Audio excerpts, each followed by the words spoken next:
तरफ तो एलपीजी के मामले में धुआंधार पॉलिटिक्स हो रही है, दूसरी तरफ आप यह भी देखें कि एलपीजी की जो सप्लाई ईरान के रास्ते में रुकी है उसके लिए प्रधानमंत्री नरेंद्र मोदी खुद लगे हुए भी हैं कि कैसे यह रास्ता खुले। कल ही प्रधानमंत्री मोदी की ईरान के राष्ट्रपति मसूद पेजेश्कियन से फोन पर बात हुई और इस बातचीत में पीएम मोदी ने युद्ध के भड़कने और लोगों की जान जाने पर चिंता जताई।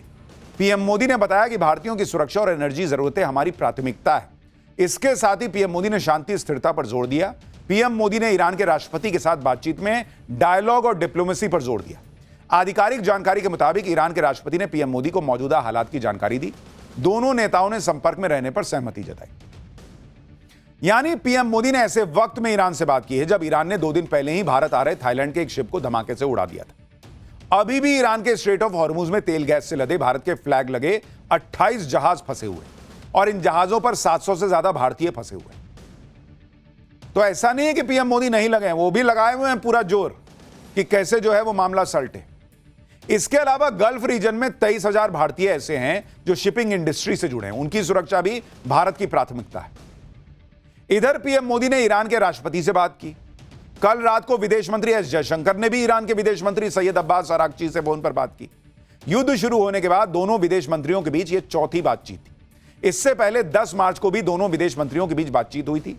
विदेश मंत्री एस जयशंकर ने बताया कि ईरान में ब्रिक्स के मुद्दे पर बात हुई।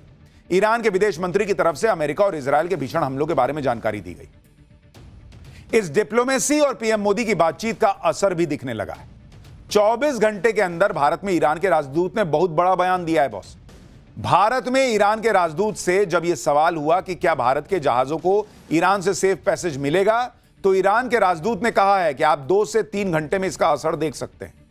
ईरान के राजदूत ने दावा किया कि युद्ध के बाद भारत ने उसकी मदद की है। भारत हमारा दोस्त है, ईरान के राजदूत कह रहे हैं, और वो कह रहे हैं 2-3 घंटे में आपको असर दिखने लगेगा कि भारत के जहाजों को रास्ता मिलेगा या नहीं। सुनिए वो कितनी बड़ी बात कह रहे हैं। India will get safe passage through the Strait of Hormuz. Yes, you can see the future, and I think that after 2 or 3 hours. But you said some good news in 1 to 3 days. You said something. Yeah. Because we believe that. We believe that Iran and India are friends. So you believe some good news? No. We have common interest. We have common faith. And I, as ambassador in India, Iran in India, I said to you that government of India in this situation after the war help us and in different fields. Thank you.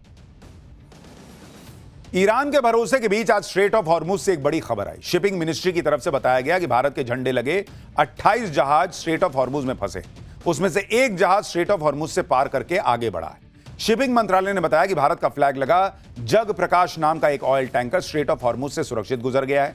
इस जहाज में gasoline है। यह जहाज Oman से Africa की तरफ जा रहा है।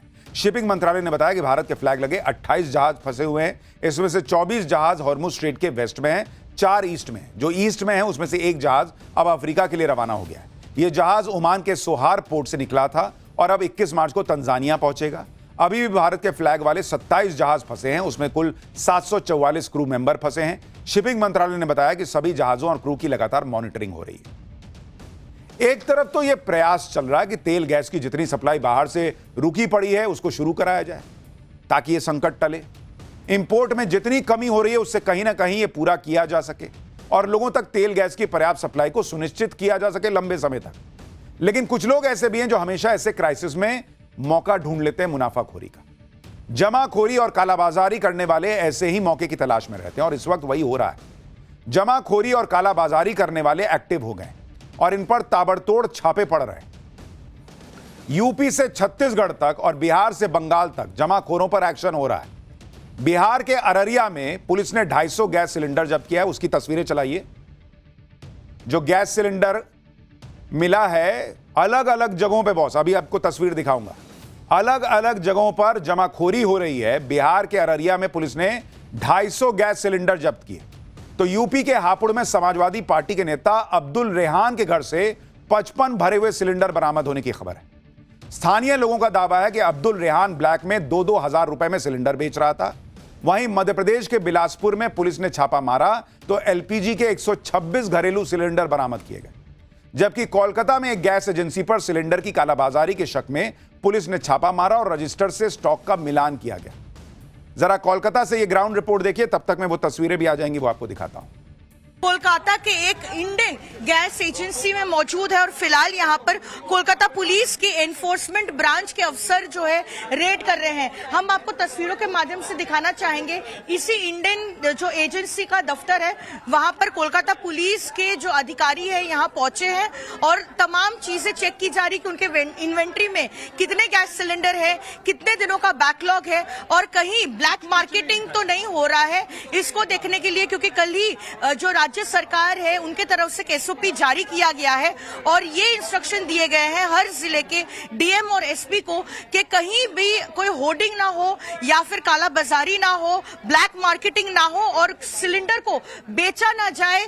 इसीलिए जो है तमाम जगहों पर रेड चल रही है। दक्षिण कोलकाता के दक्षिणापर्ण में भी इसी एक इंडियन गैस एजेंसी के दफ्तर में फिलहाल रेड चला रहे हैं कोलकाता पुलिस के एनफोर्समेंट ब्रांच के अधिकारी।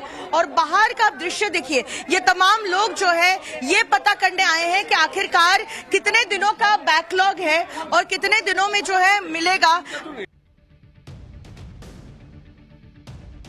अगर जमाखोरी और कालाबाजारी होगी तो क्राइसिस और बढ़ता दिखेगा बॉस, क्योंकि इससे जिन्हें सिलेंडर वाकई में मिलने चाहिए वो नहीं मिल पाएगा। आप देखिए कि एक तरफ तो ब्लैक मार्केट में सिलेंडर बेचने वाले पकड़े जा रहे हैं, दूसरी तरफ ऐसे लोग हैं जो सिलेंडर के लिए रो रहे हैं। सबके पास इतना पैसा नहीं होता कि ब्लैक में सिलेंडर खरीदे। आम आदमी तो गैस एजेंसी के ही भरोसे रहता है कि वहां से तय रेट पर सिलेंडर मिल जाएगा, लेकिन कहीं कहीं स्थिति ऐसी है कि सिलेंडर आसानी से नहीं मिल रहा है बॉस।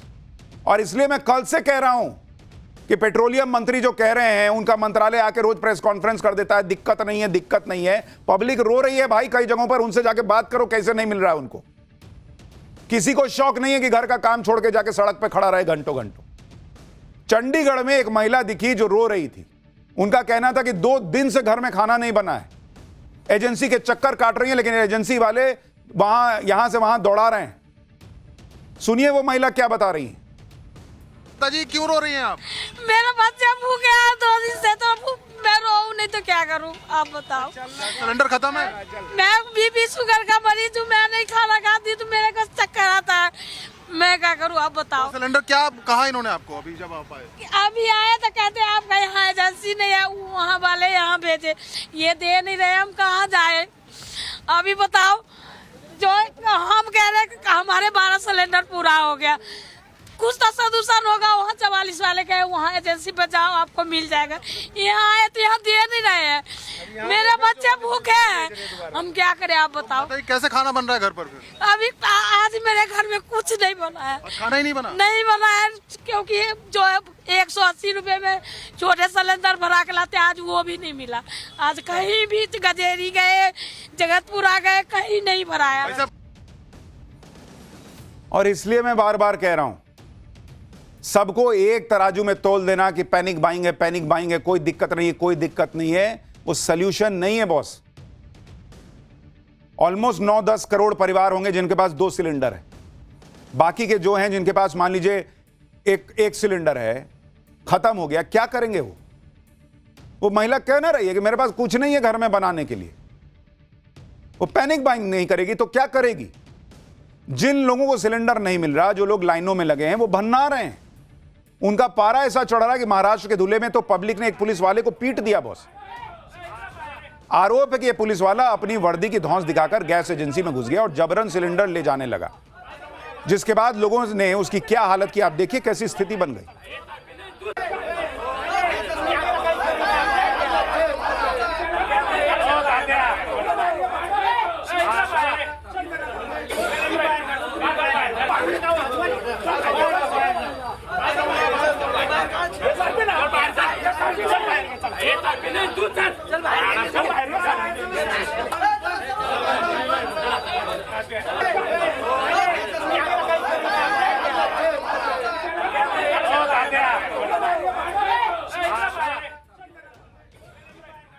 जो लोग लंबी लंबी लाइनें लगाकर खड़े हैं, उनके बीच में कोई वीआईपी बनकर घुस जाएगा, सिलेंडर लेकर चला जाने का प्रयास करेगा तो पब्लिक को तो गुस्सा आएगा ही। लखनऊ के अलीगंज में सिलेंडर की इतनी मारामारी हुई कि लोगों की रात सिलेंडर वाली लाइन में बीत रही है। लोग रात के 12 बजे से आकर एजेंसी के सामने लाइन लगा रहे हैं। ये आपको तस्वीर दिखा रहा हूं लखनऊ की। आज तो यहां 1 किलोमीटर लंबी लाइन लगी हुई थी। कई लोगों ने बताया कि वो पिछले 4 दिनों से सिलेंडर के लिए लाइन में लग रहे हैं, लेकिन सिलेंडर मिल नहीं रहा है। तो जो लोग कह रहे हैं कि बस बुक कीजिए मिल जाएगा, ये कौन से लोग हैं मुझे ये बताइए। इनको मजा आ रहा है कि चलते हैं वहां सिलेंडर रख के उसी पे बैठ के मोबाइल देखेंगे।